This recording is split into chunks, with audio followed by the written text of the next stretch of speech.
Much to discuss. Shehzad Qazi is Managing Director of the China Beige book, the biggest private data collection network in China, and he joins us now. Fantastic to have you with us, and happy holidays. I love talking to you because your data collection is so fascinating for what we know and what we don't know that's taking place in China. But I just feel like it's early to even talk about any form of economic recovery until we have a sense of the data on what's going on with COVID, be it scale of illness, be it vaccines, be it usefulness of the vaccines that they've had. We're sort of flying blind. Yeah, that's exactly it, right? Markets are flying completely blind. We have no idea at this point.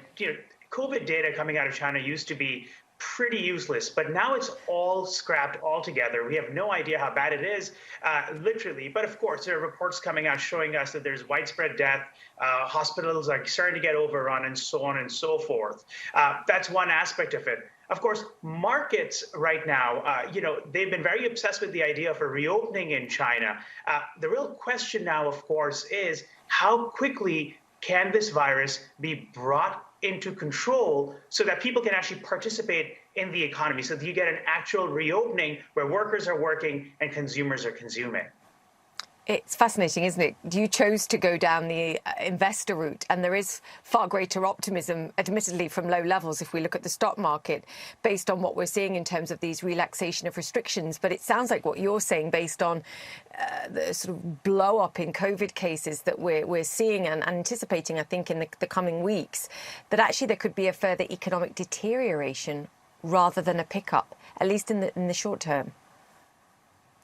That's exactly it. I think the data that we're going to get at the end of this month, going into early next year, are going to show some amounts of further economic deterioration. The reality is that COVID is going to disrupt operations at factories. You're going to see a lot of continued, quote unquote, self-quarantining now from, folks who are trying to avoid getting sick. So I think economic activity is already, by the way, really bad, right? The Chinese economy is struggling by all accounts, whether you look at private numbers like ours from November, or you look at other official data that has come out. So we have a long way to go in terms of digging, the economy trying to dig itself back out of this hole that's in. And so any type of, rebound, real recovery is still months and months away.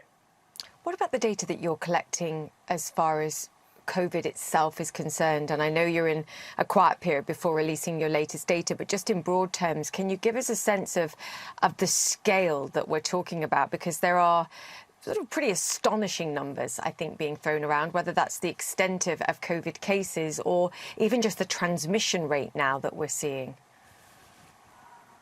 Yeah, I think, Julie, COVID is just running rampant right now. Where we are absolutely talking about a wildfire, especially in the major cities where all the focus is. The next thing I think that we're going to be worrying about is what happens, especially over the upcoming Spring Festival, the Chinese New Year, when we see flare-ups happening in the rural parts of the country, in the less developed parts of the country, which, by the way, sometimes happen to be very, very important also for commodities producers, manufacturers. So there's still, again, a element of Chinese consumption of global commodities and a global supply chain element linked right to it. So, the reality is COVID has not peaked. The peak is ahead of us. The pain and additional bad news is ahead of us right now. So the peak and the pain of COVID has not yet been seen. What about the economic downside? Because you always have to balance the deterioration and the concern about the economy with potential, I think, for stimulus coming through. Have we seen the downside for the economic data, do you think, that you've collected so far, or again, we could see worse? Yeah, look, I think it's probably still a little too early to call the bottom. I think, as we said, the economy is likely going to worsen a little bit more. Now, looking out into next year, the upside here is that there is room for stimulus, right? Once you get this COVID situation under control, you potentially have the ability to do a little bit more fiscal stimulus than you did all of this year. There is room for monetary stimulus. Some of the borrowing numbers that we looked at last month were encouraging. They were showing a return to banks and a return, to the credit markets by companies. So those are some positives which we would look to see, getting more traction on as you get into next year. So again, the point I think right now is I think you're going to get a better 2023 than 2022. That really isn't the question anymore. It's all about the timing and how soon do you see a recovery start to take shape. To me, this is more of a second half 2023 story. What are you watching for then over the next couple of quarters? And I've already seen stories that catch my attention, which is importing of things like Paxlovid from Pfizer, the import of the BioNTech vaccine, at least for foreigners in China, not Chinese citizens. Something like that could be a huge game changer. And of course, it ties into the economics, it ties into the geopolitics of a kind of decision like that. But do you expect any kind of relaxation on that front? Because that surely would be a game changer in terms of vaccines and building up the resilience for Chinese citizens. I think access to vaccinations and therapeutics is going to be absolutely required. You can't just have a situation where folks just keep getting COVID over and over again in China. So that's going to be absolutely necessary. And beyond, so that is going to probably usher in a far greater revival, recovery on the consumer side of the economy, so that people are able to go to theaters, restaurants, and travel much more freely than they are right now, even despite the openings you're getting.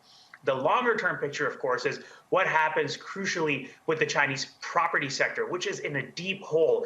And trying to resuscitate that is going to take a long time, but you're not going to get growth levels of the past. You're not going to get those booming housing market that you had previously. And finally, the thing that I'm looking out for is, of course, what continues to happen when you get a Chinese recovery at home, eventually in 2023, but you get a global economy that is slowing down, because that's going to obviously put pressure on the Chinese manufacturing side, on the export-led growth, which the country still is very much reliant on. Yeah, and we've already seen companies that are trying to shore up their supply chains, the likes of Apple, Tesla. We know have got challenges too, so it's a longer-term story as well. Shehzad Qazi, great to chat to you today. Thank you so much, and we'll speak soon.